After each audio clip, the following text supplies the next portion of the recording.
fairly, we'll get some every day, but it's just in 4s and 2s and stuff like that. It's just creeping up. And the only other thing I've got is the council master plan thing. We've been contacted by the master plan people, and they're willing to come and do a presentation to the group probably next month, if that's okay.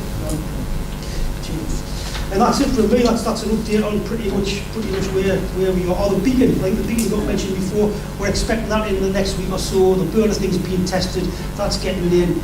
I just need to sort out, we've spoken to the veterans and the cadets, and so we just need to sort out exactly what's going to happen on the night, but it should go ahead. So that's it for us. Okay, thank you very much. You don't want to add anything about the Blooming Good Fun? Are you all right with that? Well, only obviously I've asked everyone if they wanted to come. We haven't had a big uptake from the councillors. I imagine obviously you're quite busy if you're not coming. If you do want to come and you haven't already replied, please speak to me tonight, and that would be the absolute cut-off point. So. Okay, thanks. We're now down to Leader's Statement, an update on current business by the Leader of the Council. Evening for everyone. October has been a very busy month for our staff because we've been looking at the budget.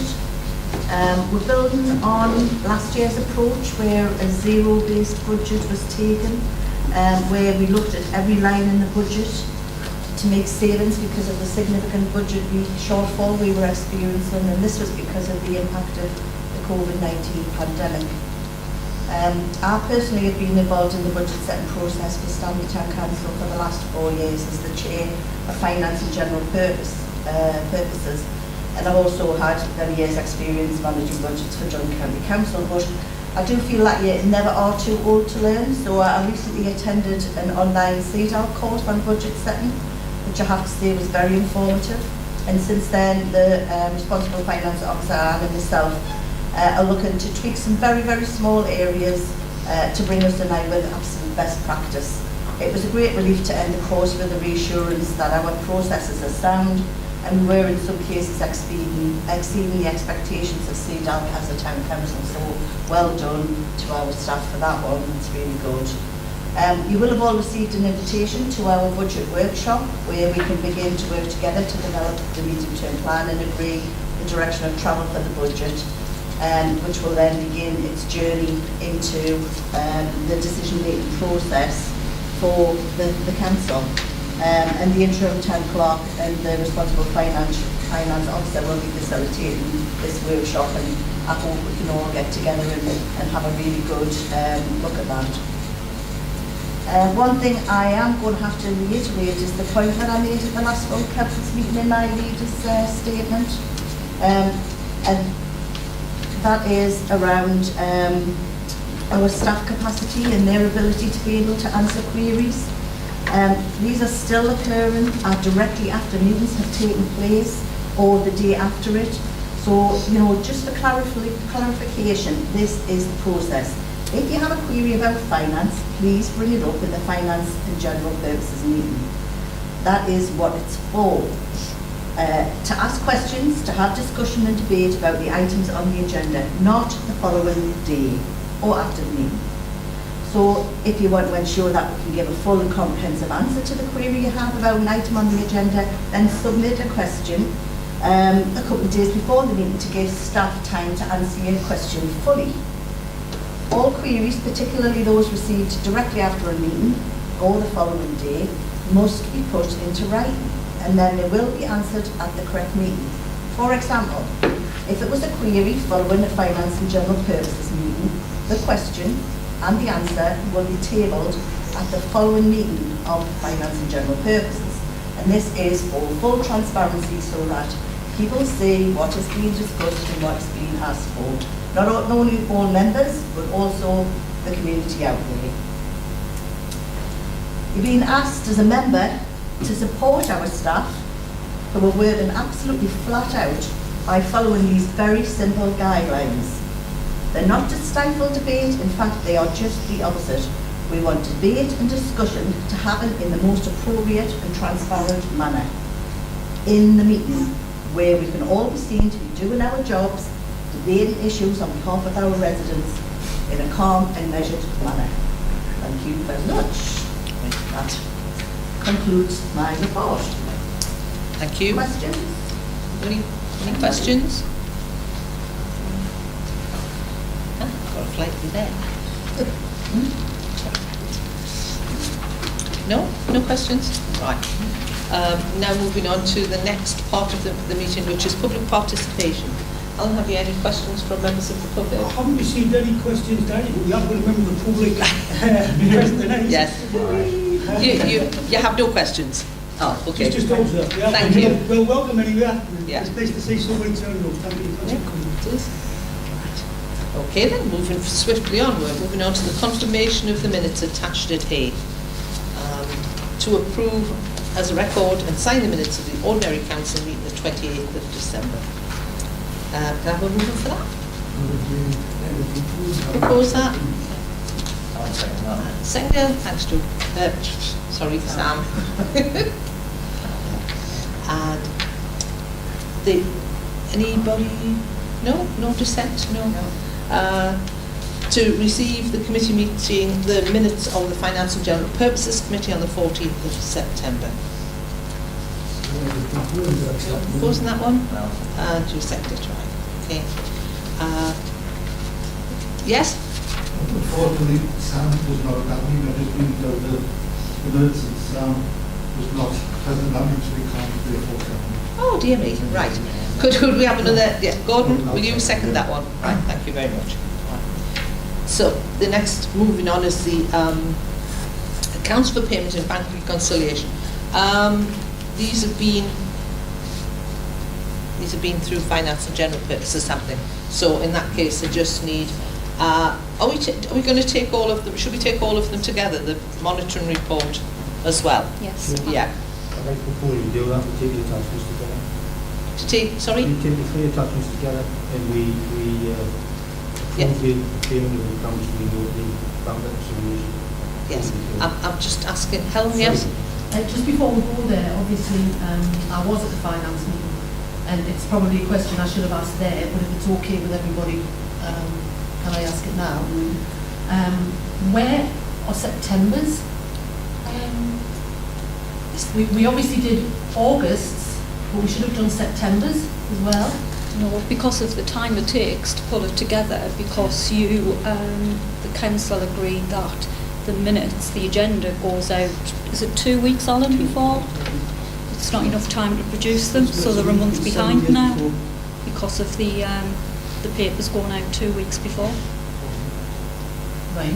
So what's the date the So the agenda finance minutes meeting would was have on gone the out? 14th of I think the papers go out like 7 days before, but the finance meeting is the second Tuesday of the month.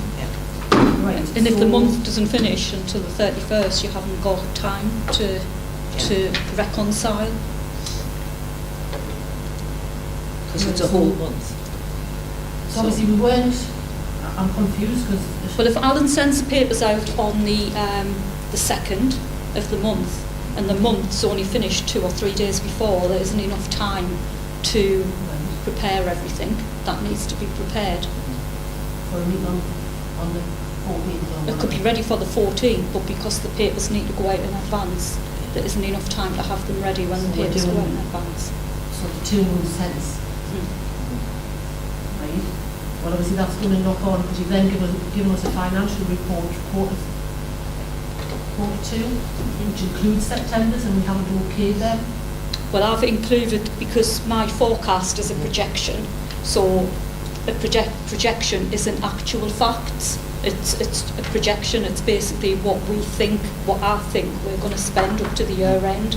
So it's kind of, it doesn't really matter whether they've been agreed or not for September's to be included in that monitoring report. Well, that's the way it is. Fair enough. I think that's right. Just put that on record if you don't mind.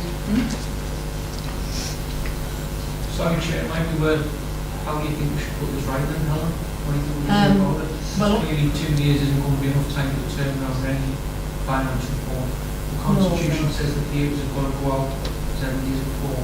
Yeah. So It just seems a little bit out of kill there because I'm not, maybe I need to have another think about it, but I just think it doesn't seem, we're not reporting on the month I think we should be reporting on it. But even if you think, Helen, when September finance papers go out, most of the detail in September's payments are actually August payments, because the payments, the invoices for August come in September, so we're always paying a month behind anyway.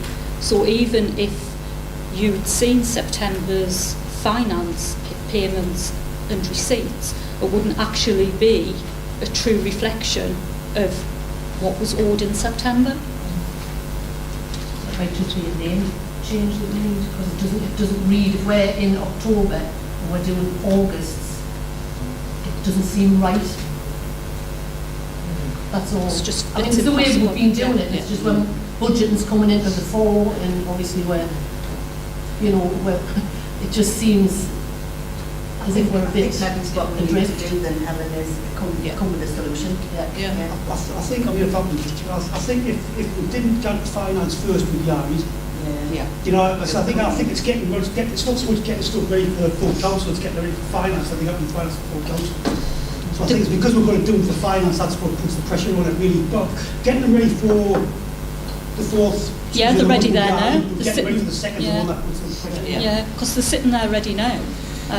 So you could have them for this meeting, but they've got to go to finance and general Yeah. purposes first. Okay. Right, thanks for that, Helen. Have we noted that down? Yeah, definitely.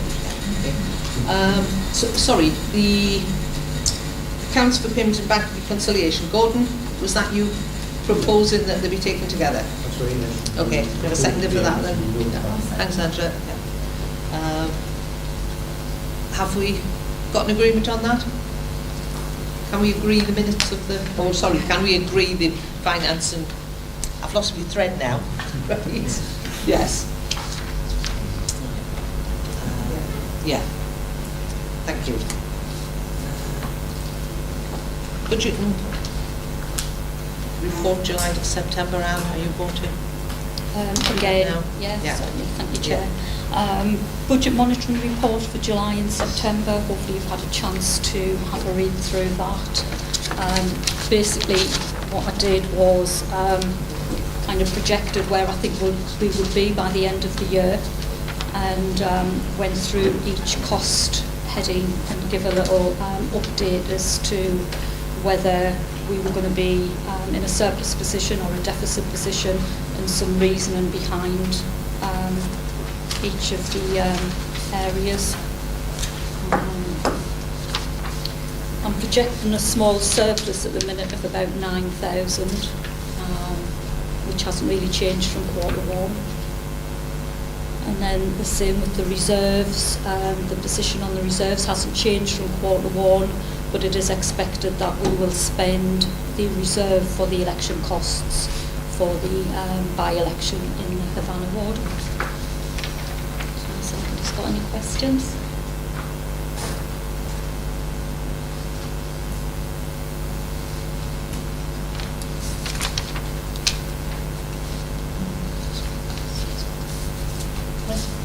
Yes, thank you. Sorry, I was reading the next page. Okay. So that is we have to note the report. That's okay. Item 10, councillor vacancy.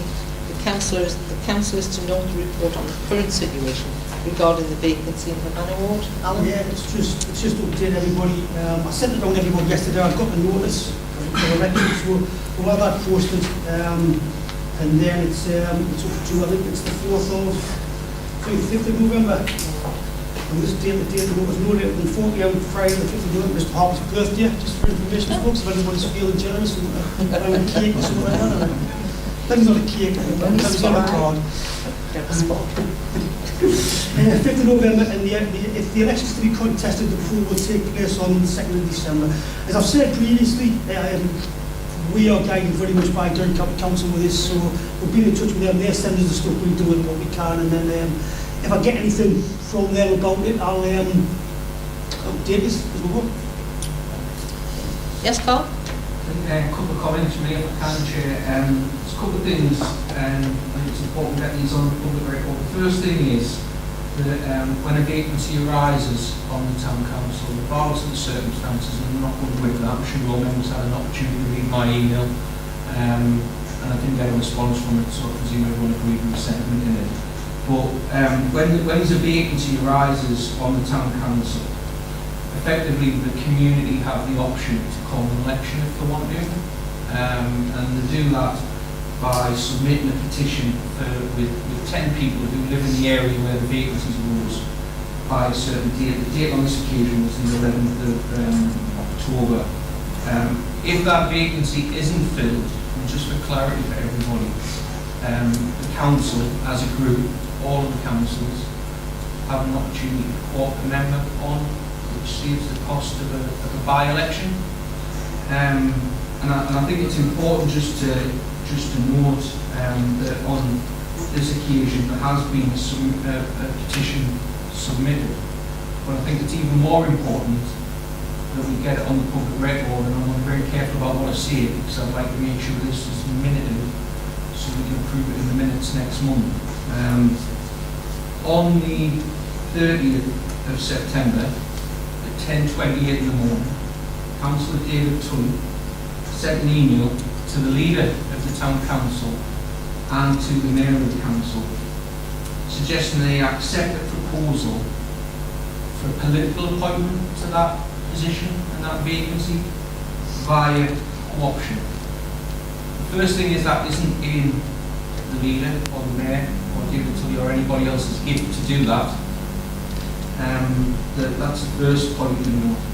But the second thing is that within that email, Councillor Tully acknowledges that the other option, which would be if there was a petition raised by the public, which is well within their rights to do, would result in a costly election. I'm sure the finance officer will be able to confirm the exact cost of that, but I'm sure it's in excess of £13,000. In the past it's been there or thereabouts, maybe it's even more taxpayers' money. By 12:35 on the same day, having had a reply from the leader of the council to confirm that it wasn't within her gift, it wasn't within David Tully's gift, and it wasn't within Olga as mayor's gift, there was a reply from Councillor Tully basically saying he's well aware of the process and he's well aware of the costs incurred by the council of an election.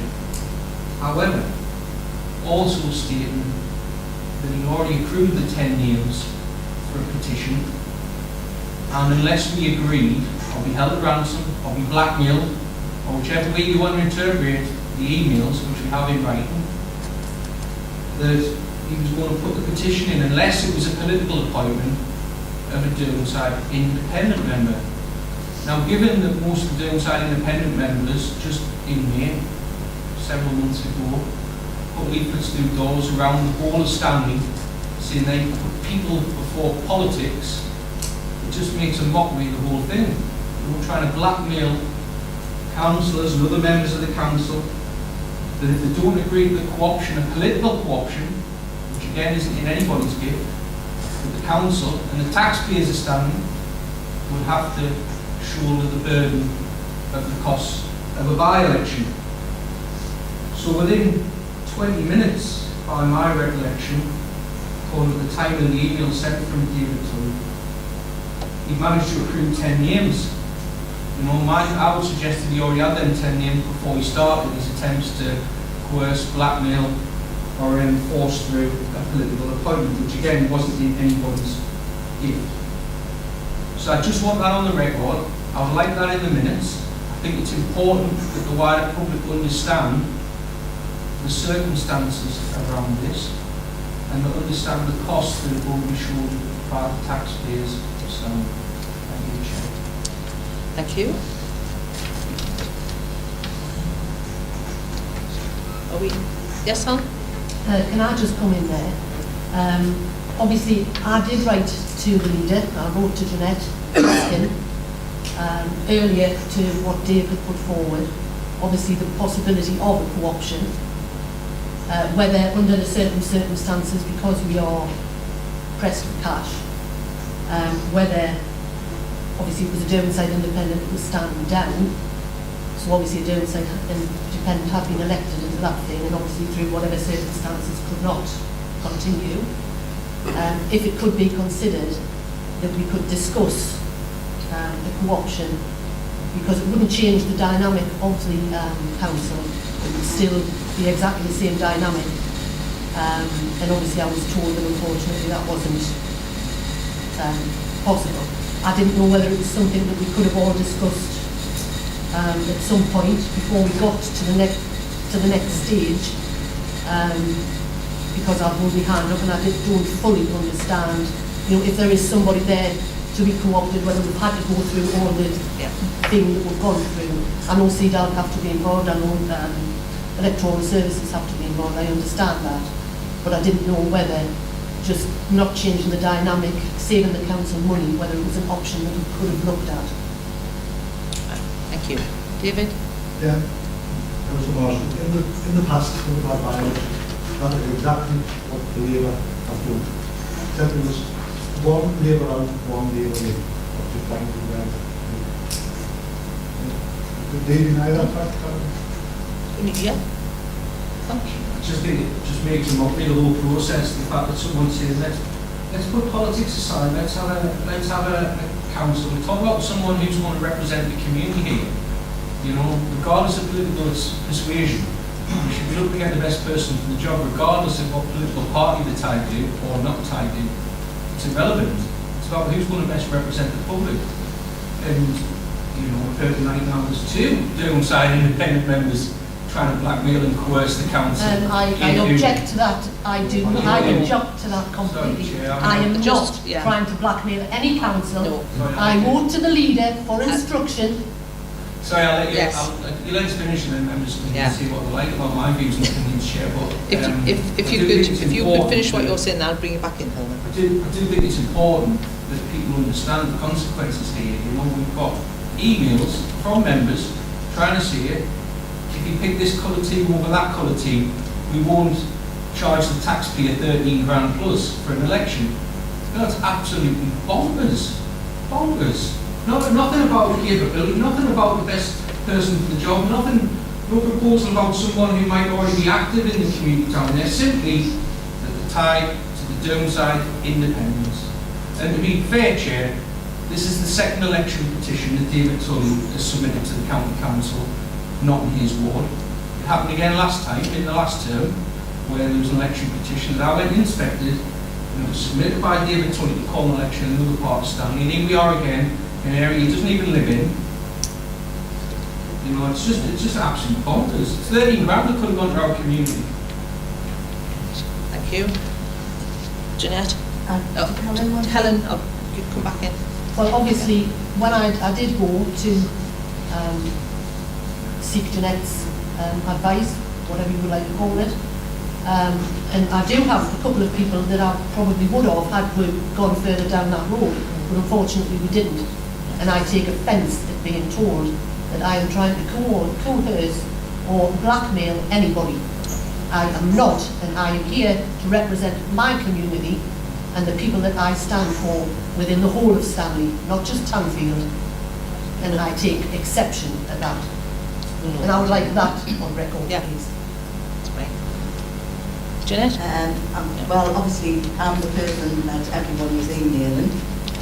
So, you know, Helen is right. She contacted me and it was very much around information. But, you know, Councillor Marshall is also right that the email from David was a totally different tone and number of emails. So I did seek CDAL's advice and I did seek electoral services advice. And, you know, this isn't the correct process to be having any discussion. And I did say this in every email I sent out because I replied and copied everyone into the responses that I made.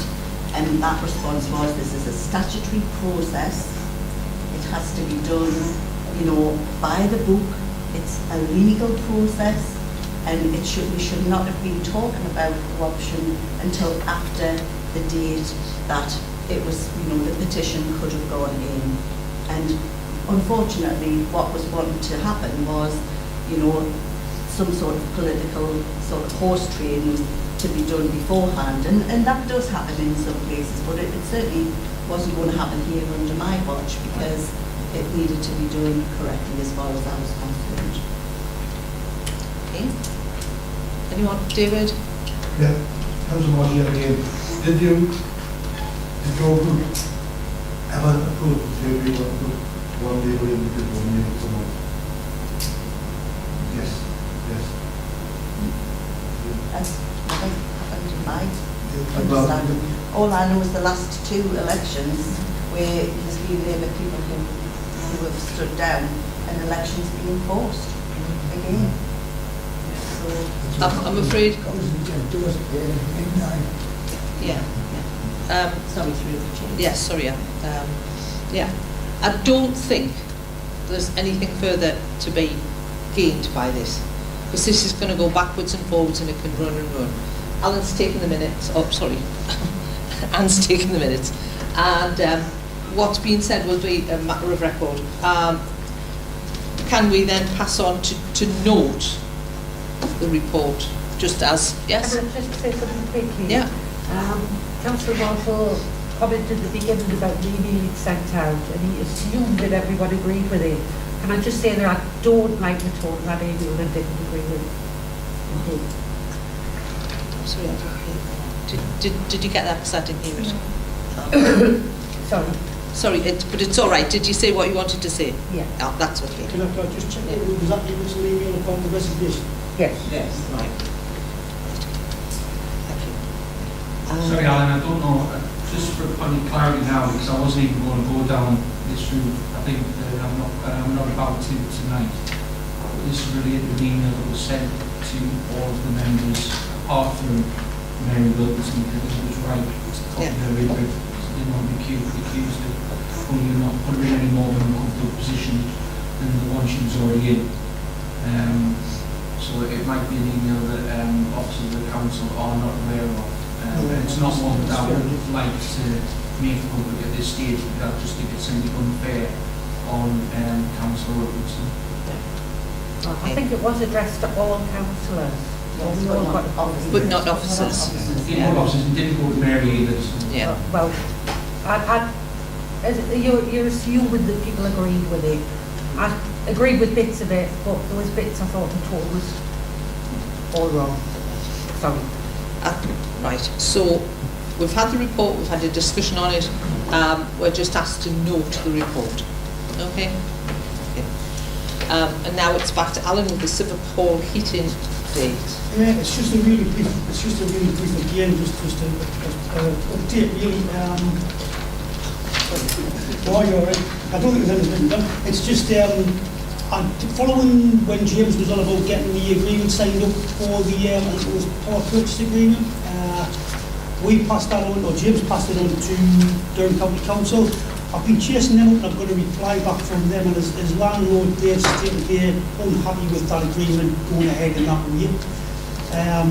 They've also said that they would look, as everybody understands, it's a pretty complex situation. They didn't want it to go ahead in that way as landlord ultimately responsible for the building. And they would be happy to revisit working with us on potentially a project further down the line. So that's something that we're going to have to revisit. I've spoken to them, Jerry from Jerry, I've spoken to Jay, and told him obviously he was involved in it originally when we were looking to get a grant, and then when we didn't get the grant, he came up with another option, I think. So I said we're quite happy to keep him in the loop, but I'll have to do a bit more work about getting the project brought forward again and revisit it. The people from Durham County Council said they would be happy to come up to a meeting to discuss it and state their case and their point of view, because that's what members want, and get that arranged soon as. But unfortunately, it's more an update on the original project that James had, which was, I think, we were paying to get the solar panels, and the solar panels were running something else. Durham County basically said, nah, not happy with that. So, didn't feel like we could really progress well. Carl and Jeanette. I was just going to say yes, Alan. I think if we can get them along to a meeting, get them along to the next full council meeting if we can, and then again it's on the public record, because I think from my point of view, what we do with this building as a landlord, they're hardly rocking up with a load of cash to say, here's some money to avoid double taxation, or to help better insulate it, or put a new boiler in. In fact, we've had nothing but hassle with trying to find out what's going on with the Siamese boiler that eats off the Louisa Centre, that potentially, we had to go through all sorts of work to find out what we're paying, what we weren't. So it seems practice that they're now stopping us trying to reduce our carbon footprint and reduce our energy bills. So I think we should get one onto a meeting, and we should put the case across, and hopefully we've got some better suggestions and a bit more cash. Of course, we'll get a lot more cash. I mean, they did say they would be willing to come along and discuss it. And I think it's like everybody's aware. I mean, certainly, I know James done a lot of work on this. It's a particularly complex situation, but I think we need to get as much information as we can from the people that's advising. So what with that, I'll try to speak to them. Jeanette. I'll try to get that right here. Jeanette and then Helen. Just going to say exactly the same. Right. Basically, as a landlord, they should be, leaving this building fit for purpose, basically. Helen. Well, Jason, I was just want to agree with the two, and I think I was one of the few councillors that actually objected in the first place and said that I think we do need to get Durham County Council on board and get something, they need to show some commitment to the building as well as we do. Yeah. I think we've deep down looking at it. But I think ultimately, we'll definitely have Durham to get the warranty to come up with next week. Right. And I think I can probably guarantee that this one's going to run and work. Right. So we've had the update. Electronic Christmas tree. This is attachment G you have in your papers. Yeah, sorry folks, I know I put this away and I'm going to ask to get a bit more information on it. Since then I've spoken to Durham County again. I mean, they're looking from the point of view of they want it basically out with it. I'll go a quick whip through the reports here for everybody. It was purchased originally in 2012, cost £10,000. If there was issues originally with it, it's been used for 7 years since then. When I started, I think I remember me and Jim's and I was sure I'd be with them talking about Christmas lights, etc. And they told us then that they'd spent a lot of money working on it for the last year, but in their opinion, if it was to be used again, it would need a full strip down, a full redress, at a big cost to us, basically. The tree's currently in storage. I mean, there's been various rumours where the tree is. It's currently in storage on 5 pallets in Redfield Depot. They're not charged us any fee. They haven't in the past charged us for any fee in the past. But what they're saying is they can no longer maintain that agreement. And what they're pretty much saying is that we need to get it out of there. We've had a look at James because we had a look around. We've got nowhere we can put it free. We looked at possibly getting the original supply to have a look at it. We spoke to them. They said again they couldn't do anything with it unless they had to basically get it out, get it put up, do a full strip down, do a full test on it, and that was going to cost us time and money. But we're in the situation now where we've got to get it out the depot. We've got nowhere to put it. So basically, it's something the council decide what to do. I mean, ultimately we can. One option is to get shot of it. Another option is, if we did, then DCC said they would help us dispose of that. Another option is we're going to have to find some money to find some way to store it and to get it fully assessed about getting some work done to it before it's in a condition to therefore somebody has to take it over. I mean, and it doesn't. Again, I'm the expert on electronic Christmas trees. We've taken advice from the electrical department who adapted for us, and that's what they have advised. Right. Views on this? Yes, Sam? I'd like to thank Alan for going away and sort of assessing the options of the tree. I think at this stage we should get rid of it. I think just trying to find somewhere to store it is going to cost us money. Having it serviced is going to cost us money. We don't use it anymore, so I think the cheapest option for this council and the best option would be to dispose of it, and if DCC is willing to help us with that, that's even better. So I'd like to propose that's what we do. Is that proposal, Helen? Just before we do that, you obviously spoke to the people who purchased it from the beginning. Is it possible we could give it back to them and for them to recycle it or do with it possibly free Oh, of that's kind charge. I kind of hope that's what we give us that as an option. And they basically said they would be prepared to take it off our hands as it stands. They would want it sort of. Was that an option that possibly we could? I can ask them again, but I mean, they pretty much said we don't want that back unless you get it out, put it up, we assess it, we have a look at it to see if it's going to give any value to them. Am I right in thinking the DCC will dispose of it as in, Yeah, they said won't would just strip it down landfill it, to- they'll strip it down? They can strip it down to things And free of charge. Free of charge. Procedure. They said they would Right. do that because they just have to get it out of their way. But I did check with them and they basically said, I thought they would say, great, we'll take it on and we'll take it back in our workshop if you like, do it and then like, recycle it. But they basically said, we're not touching that unless we've had a good look at it. It has to be so somebody's got to get it out, put it all together, test it. Which will cost us, I take it. Yeah, I'm assuming they would be charging us for that. Because basically Durham have said when they clear all the Christmas lights out this year, I ain't done back in there. So we have to find somebody kind of like now to put it. And we've had a bit of a look and we haven't got no options. Not for the size of the thing that we've got. We could get something we'll have to pay for it. Alan? Any chance of getting scrap model on that? So there's a little bit of money coming back from it? I can have a word with them. We could try. It's always worth asking. They might not say anything, it's a storage value. Yeah, they might suddenly charge us for storage, I would think that would be... For 10 years, but yeah. Yeah. Right. So at the moment we have a proposal that we just get shot of it by the easiest means possible. Hopefully free, yes. So can I have a seconder for that, please? Alan, you seconded, right? Okay. And anyone in agree? Anyone dissenting from that, or have we got agreement? You all agreed? Sorry, can I just ask a question? You can. If it's not free, what can I do?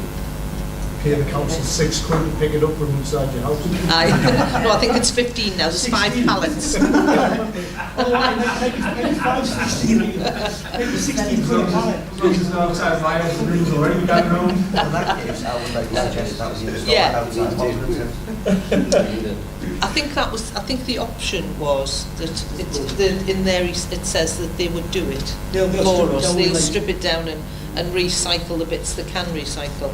So it inferred that there was no cost. So if I was told that they would do it for us to get shot of it, but Right. there's no cost for that.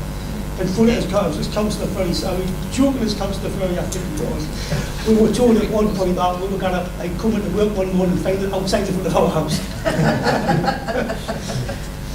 Right. I think we're better act quickly to It still wasn't at take. the panel when we couldn't put it on the stage. Better do that in case that happens. Yeah, I'll get on to tomorrow, I'll just tell them to Just off the back of this, obviously, that means we'll be getting a real tree. Yeah. yeah, this year, Can we get one that's actually alive? alive. Yeah, because the last one wasn't. They're all dead once you cut them.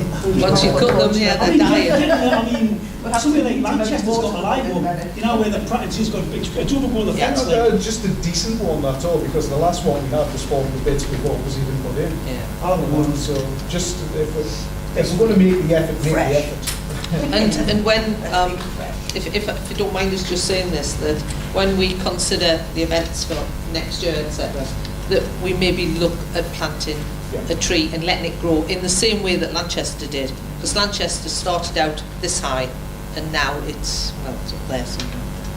So, okay, sorry. Yes. I'm just wondering, where does the budget come from for the Christmas tree each year? I'll make a Christmas lights budget. Yeah.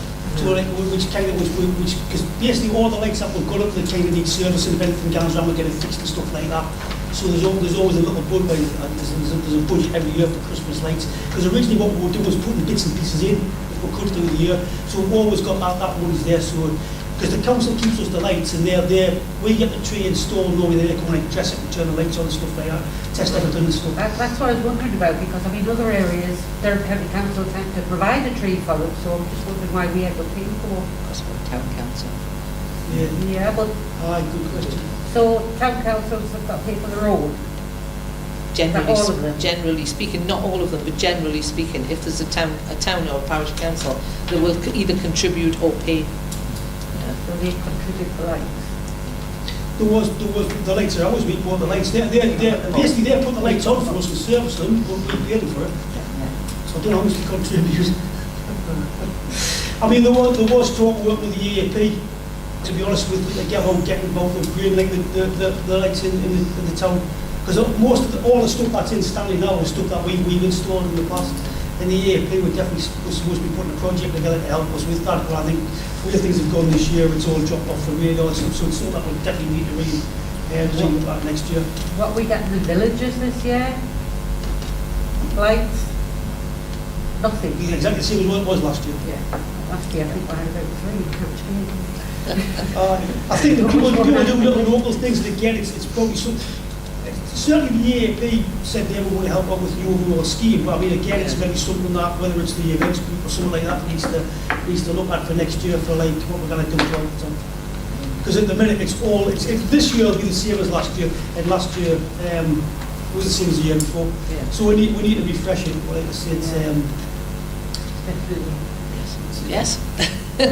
Yes, Jeanette. Just to say that the EAP set up or talked about setting up the Christmas lights subgroup because I was supposed to be on it, and you know, everything just sort of went pear-shaped, and that group was the element, and that was to look at the villages and to look at what we could do and what we could fund through the EAP, and working with Stanley Town Council, and nothing came of that. And you know, Alan, bless his heart, him and I have done many a little wander around to try and get companies involved as well, you know, to make sure we were in Tesco's, we went into the home basically, to the doctors to see if we could, you know, all club together to try and get some in, because it costs about £15,000 for, you've got to have your own individual electricity point basically, and that costs about £15,000. So if you did one tree,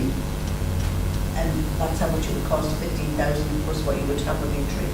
So we were looking at stands of trees where you might be able to do what we've done out here, put the lights around it. But there's always that 15,000 that must be spent to get the electricity source in. Because they used to let you run a little bit of wire off a lamppost, and they won't do that now. So it's not as, you know, people think we want our Christmas tree lights, it's not as simple. Yeah.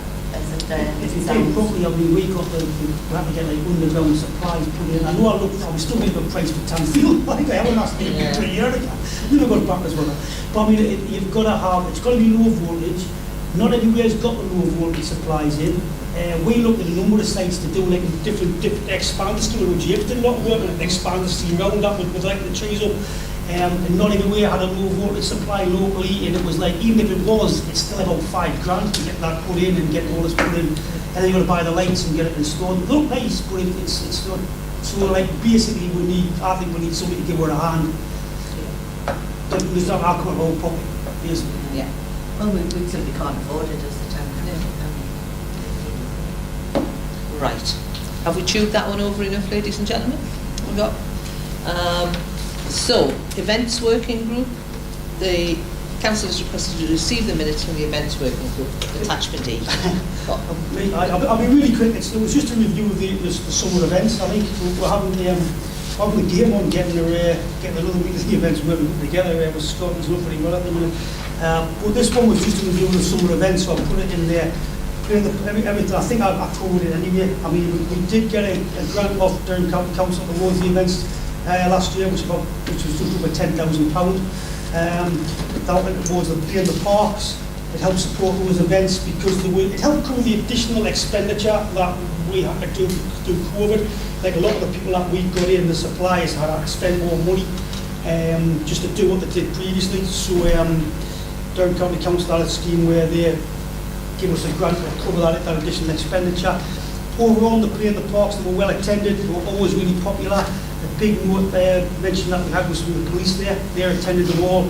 And I know Scott was really grateful at what they did. Really happy with that. Minus Sunday was another one. We got a bit of money towards that. The group, I think, was going to have a look at Minus Sunday because it wasn't the best attended, even though everybody seemed to feel it's a really good event. and don't get loads of people coming to it. So we don't know whether we're maybe looking at potentially a different weekend, trying to get more community involvement in the actual event itself. So that's something interesting for the group. But it's because I think it's always on August bank holiday weekend, which there's a massive sort of competition with loads of other things out there. But you've got to be careful where you move it to it. You're not bumping into something else that's well established. Christmas event, we're working on that. A big thing with the Christmas event's going to be the panto lot's getting involved in it. So we should get some free attractions on the panto. And that's that for that really. Which what we're doing for that meeting, the other bit that we've got with that is we've got another meeting turned up, and I know Councillor Billy, I think I've shifted it, must be 10 times already, just to try and get it on. Scott's got it, I think I moved it, and I've had to move the budget once clash with it, so I've had to shift it again, so we'll get there eventually. But I know Scott is cracking on with the Christmas event, but I'll get an update for next full council where we're at before obviously the events in the first weekend in December. Right. Kind of down to last year, we all will be coming from the